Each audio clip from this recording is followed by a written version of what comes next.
Era de madrugada, na primavera de 1978, quando Bob e Gay Hardwick despertaram de súbito, não por um barulho na casa, mas por uma luz violenta cravada diretamente no rosto deles. O casal vivia numa casinha simples em Stockton, no norte da Califórnia. Um lugar comum, uma rotina comum e uma vulnerabilidade comum para aquela época. A tranca dos fundos estava quebrada havia um tempo. Mas eram os anos 70, alarmes, câmeras e a ideia de que o perigo podia entrar pela porta ainda não faziam parte da vida de todo mundo. Naquele quarto, aos pés da cama, havia um homem, armado, segurando uma lanterna. E sem que os Hardwick sequer imaginassem, o que estava começando ali não era um crime isolado, era um padrão, um roteiro repetido com precisão assustadora, contra dezenas de mulheres, meninas e casais por toda a Califórnia. Bob foi amarrado e deixado imóvel na cama, com pratos empilhados sobre as costas. Qualquer tentativa de se mexer viraria barulho, e o barulho viraria punição. Gay foi arrastada para a sala, onde passou horas sendo violentada, ameaçada e torturada psicologicamente. Mais tarde, ela contaria algo que resume a frieza daquele invasor. Enquanto ela estava vendada e amarrada, ele abriu a geladeira, comeu, bebeu 2 cervejas, como se estivesse em casa. Entre o gole e o outro, revirou tudo, e entre uma ameaça e outra, prometeu que os dois morreriam. Naquela noite, Bob e Gay ainda não sabiam o nome do monstro que os havia escolhido. Ainda não sabiam que ele se tornaria um dos motivos pelos quais a América aprenderia a trancar as portas. E só décadas depois, 42 anos depois, eles finalmente veriam o rosto por trás daquela luz ofuscante. Hoje, no Noite de Crime, essa história começa exatamente onde a segurança acaba, no instante em que a lanterna acende e a madrugada vira pesadelo.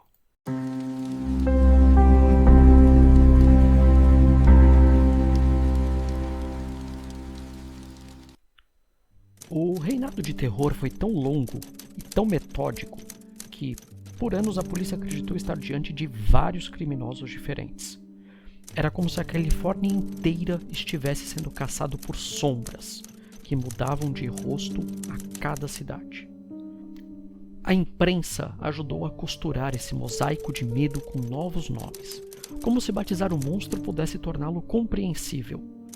Foi chamado de o saqueador de Visalia, o estuprador da área leste, o perseguidor noturno, o assassino do nó de diamante. Só mais tarde as peças se encaixariam. Quando as autoridades perceberam que 13 assassinatos e pelo menos 50 estupros podiam ter a mesma assinatura, o mesmo roteiro, o mesmo sadismo, nasceu o nome definitivo, o assassino do Estado Dourado, o Golden State Killer. E então, em 2018, depois de uma caçada que atravessou 4 décadas e 11 condados na Califórnia, o mundo finalmente descobriu quem era o homem por trás de tantos apelidos: Joseph James DeAngelo. O choque foi ainda maior por um detalhe que, para as vítimas, era quase insuportável. Ele não era um desconhecido à margem da sociedade. Ele já vestiu o distintivo, já jurou servir e proteger. Finally, I want to discuss the absolute gut punch it was, after the arrest, to learn that I had been brutalized and raped by a full-time police officer. To learn that DeAngelo, sworn to serve and protect, used his training and skill set to terrorize and rape and murder for years was staggering. O policial que investigava de dia e atacava à noite. Antes de entrar para a lista dos criminosos mais temidos da história americana, DeAngelo trabalhou como policial, ligado a investigações de roubos no centro da Califórnia. Em 1979, acabou demitido depois de ser pego furtando itens de uma loja. Um detalhe pequeno diante do abismo que ele escondia. O que veio à tona depois parecia coisa de filme, mas foi real. Durante o dia ele investigava arrombamentos, à noite ele os cometia. Em meados dos anos 70, um invasor conhecido como saqueador de Visalia entrou em mais de 120 casas. Não era um ladrão comum, ignorava dinheiro, preferia bugigangas, mexia em roupas íntimas, vandalizava, deixava sinais, como se o objeto fosse o controle, a humilhação, o aviso.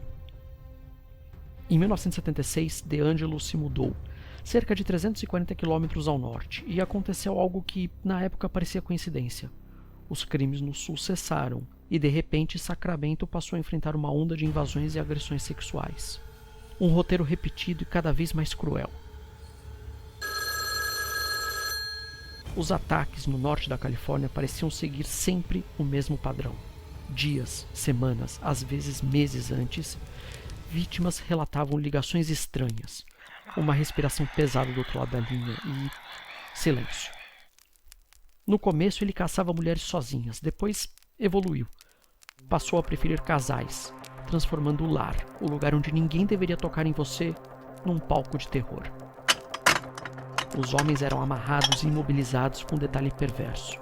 Uma pilha de pratos nas costas, como uma armadilha. Qualquer movimento seria ouvido. Qualquer som poderia significar morte.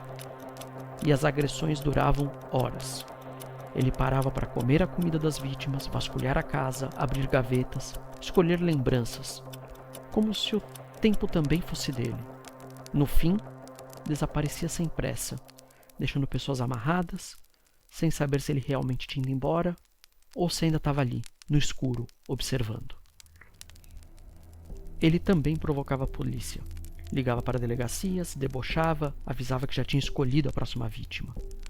Em 1977, uma das mensagens foi direta: "Eu sou o estuprador do leste. Vocês não conseguem me pegar." Em 1978, quando atacou os Hardwick, o tom mudou, a violência escalou. Era uma transição.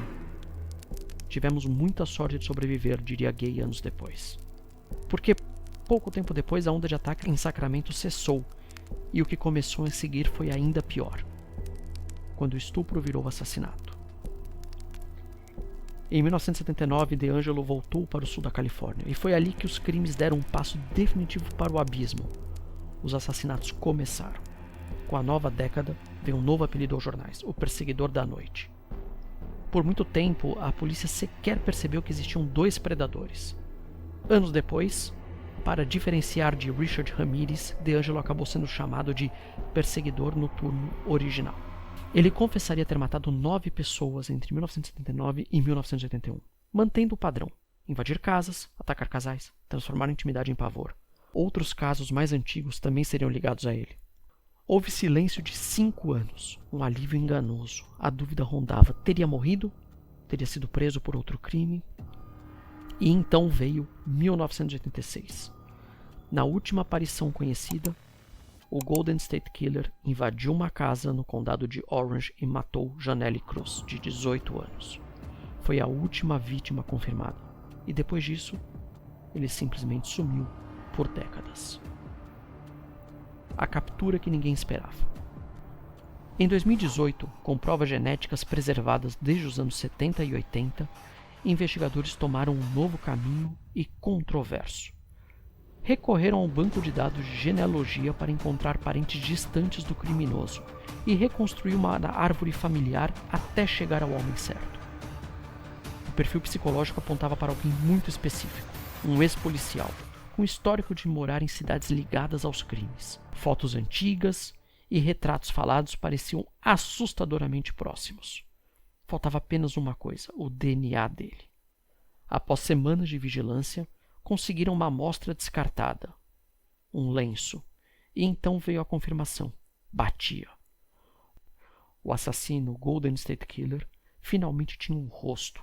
Na época, DeAngelo tinha 72 anos e levava uma vida aparentemente comum. Enquanto vítimas sentiam um tipo raro de justiça, o país discutia o método usado para encontrá-lo. Mas, para quem esperou 40 anos, a pergunta era outra: por que demorou tanto? O tribunal.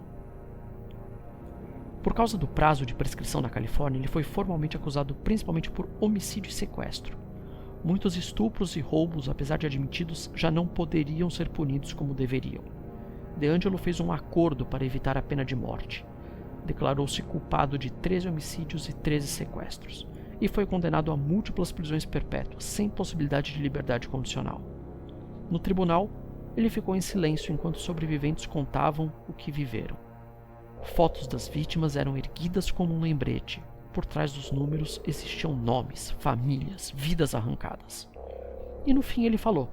Disse que ouviu todas as declarações, disse que sentia muito, mas não pediu perdão de verdade.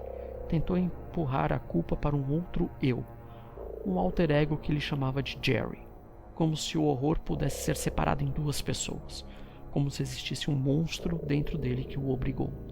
Só que para as vítimas não havia duas pessoas, havia uma, e ele sabia exatamente o que estava fazendo.